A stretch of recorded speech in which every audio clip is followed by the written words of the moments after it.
രുചിയുടെ സാമ്രാജ്യം കീഴടക്കിയ ഒരു രാജാവ്. അയാളുടെ കൈപുണ്യത്തിൽ വിരിഞ്ഞ മസാല ദോശയ്ക്കായി രാജ്യം മുഴുവൻ കൊതിച്ച കാലം. എന്നാൽ അതേ കൈകൾ കൊണ്ട് അയാൾ സ്വന്തം വിധിയിൽ കരിനിഴൽ വീഴ്ത്തിയ ഒരു ചോരക്കഥ എഴുതുമെന്ന് ആരെങ്കിലും കരുതിയിരുന്നോ? ചെന്നൈ നഗരത്തിലെ ആഡംബരങ്ങളുടെ നടുവിലിരുന്ന് പതിനായിരങ്ങൾക്ക് അന്നം നൽകുന്ന ആ മനുഷ്യൻ രാത്രികളിൽ ഉറക്കമില്ലാതെ ഒരു പെൺകുട്ടിയെക്കുറിച്ച് മാത്രം ചിന്തിച്ചുകൂട്ടി. ജ്യോതിഷിയുടെ ആ ഒരു വാക്ക്, അതായിരുന്നു അയാളുടെ തലയ്ക്ക് പിടിച്ച ഭ്രാന്ത്.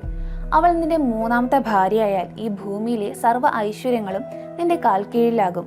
ഒരു സാമ്രാജ്യം മുഴുവൻ പടുത്തുയർത്തിയ ആ ബുദ്ധിമാൻ ഒരു ജ്യോതിഷ പ്രവചനത്തിന് മുന്നിൽ തന്റെ വിവേകം പണയം വെച്ചു. അതുവരെ അയാൾക്ക് മുന്നിൽ അസാധ്യമായി ഒന്നുമുണ്ടായിരുന്നില്ല. ഒരു സാധാരണ പലചരക്ക് കടക്കാരനിൽ നിന്ന് ലോകമറിയുന്ന ശരവണ ഭവൻ എന്ന ഹോട്ടൽ ശൃംഖലയുടെ അധിപനായ പി രാജഗോപാൽ എന്ന ദോശ കിങ് വിചാരിച്ചാൽ നടക്കാത്തതായി എന്താണുള്ളത്? പണവും സ്വാധീനവും കൊണ്ട് അയാൾ എന്തും നേടിയിട്ടുണ്ട്. പക്ഷേ ജീവജ്യോതി എന്ന പെൺകുട്ടി അയാളുടെ കോടികളെയോ അധികാരത്തെയോ ഭയന്നില്ല. അവൾ സ്നേഹിച്ചത് പ്രിൻസ് ശാന്തകുമാർ എന്ന യുവാവിനെയായിരുന്നു.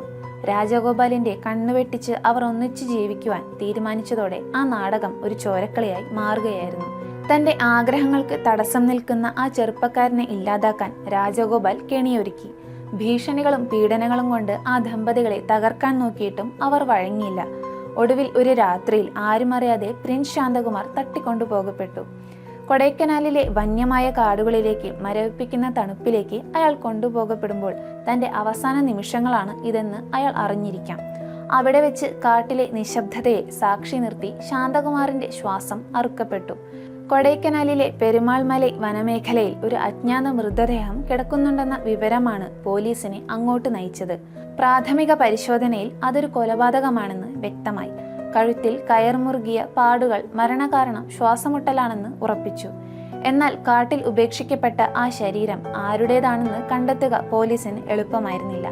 ഇവിടെയാണ് തമിഴ്നാട് പോലീസിന്റെ കൃത്യമായ അന്വേഷണം ആരംഭിക്കുന്നത്. കാണാതായ ആളുകളുടെ വിവരങ്ങൾ ശേഖരിച്ച പോലീസ് ചെന്നൈയിൽ നിന്ന് കാണാതായ പ്രിൻസ് ശാന്തകുമാറിന്റെ അടയാളങ്ങളുമായി ഈ മൃതദേഹത്തിന് സാമ്യമുണ്ടെന്ന് കണ്ടെത്തി.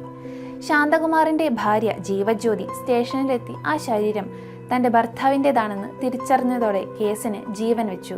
സാധാരണ ഒരു കൊലപാതക കേസ് എന്ന് കരുതിയ പോലീസിന് മുന്നിൽ ജീവജ്യോതി കരഞ്ഞു പറഞ്ഞ വെളിപ്പെടുത്തലുകൾ ഉദ്യോഗസ്ഥരെ പോലും ഞെട്ടിച്ചു കളഞ്ഞു. ശരവണഭവൻ മുതലാളി രാജഗോപാൽ തങ്ങളെ നിരന്തരം ഭീഷണിപ്പെടുത്തിയിരുന്നതായും തട്ടിക്കൊണ്ടുപോകലിന് പിന്നിൽ അയാളാണെന്നുമുള്ള കൃത്യമായ മൊഴി അവർ പോലീസിന് നൽകി. കൊലപാതകം നടന്ന ദിവസം കൊടൈക്കനാലിലേക്ക് പോയ ആഡംബര കാറുകളെക്കുറിച്ചുള്ള വിവരങ്ങളും രാജഗോപാലിന്റെ ഗുണ്ടകൾ തമ്മിൽ നടത്തിയ ഫോൺ കോളുകളുടെ രേഖകളും പോലീസ് ശാസ്ത്രീയമായി ശേഖരിച്ചു. ശാന്തകുമാറിനെ തട്ടിക്കൊണ്ടുപോകാൻ ഉപയോഗിച്ച വാഹനവും കൊലപാതകത്തിന് ശേഷം പ്രതികൾ സഞ്ചരിച്ച വഴികളും ട്രാക്ക് ചെയ്യപ്പെട്ടു.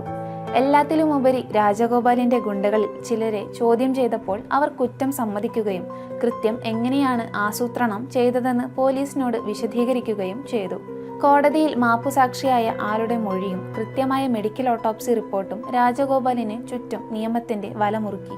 അധികാരവും പണവും ഉപയോഗിച്ച് നിയമത്തിന്റെ കണ്ണിൽ പൊടിയിടാൻ രാജഗോപാൽ പരമാവധി ശ്രമിച്ചു. കോടതി മുറികളിൽ വക്കീൽമാരും തെളിവുകളും മാറിമറിഞ്ഞു. നീണ്ട 18 വർഷങ്ങൾ നീണ്ടുനിന്ന ഒരു നിയമയുദ്ധം. ഓരോ തവണയും അയാൾ രക്ഷപ്പെടുമെന്ന് തോന്നിച്ചെങ്കിലും പോലീസ് ശേഖരിച്ച ശക്തമായ സാഹചര്യ തെളിവുകളും ശാസ്ത്രീയ രേഖകളും അയാളെ വിടാതെ പിന്തുടർന്നു. ഒടുവിൽ 2019 രാജ്യത്തിന്റെ പരമോന്നത കോടതി വിധി പ്രസ്താവിച്ചു. ജീവപര്യന്തം തടവ്. പണക്കൊഴുപ്പിനും അഹങ്കാരത്തിനും മുകളിൽ സത്യവും കൃത്യമായ പോലീസ് അന്വേഷണവും ജയിച്ച നിമിഷം. പക്ഷെ വിധി നടപ്പിലാക്കാൻ വിധിക്ക് തന്നെ താല്പര്യമില്ലായിരുന്നു. ജയിലിന്റെ ഇരുട്ടറയിലേക്ക് പോകും മുൻപ് ചെന്നൈയിലെ ഒരു സ്വകാര്യ ആശുപത്രിയിൽ വെച്ച് ആ ദോശരാജാവ് ഈ ലോകത്തോട് വിട പറഞ്ഞു. രുചിയുടെ മധുരത്തിൽ തുടങ്ങി പ്രണയത്തിന്റെ ഭ്രാന്തിലൂടെ ഒടുവിൽ ചോരയുടെ കറപുരണ്ട ആ ജീവിതകഥ അങ്ങനെ അവസാനിച്ചു.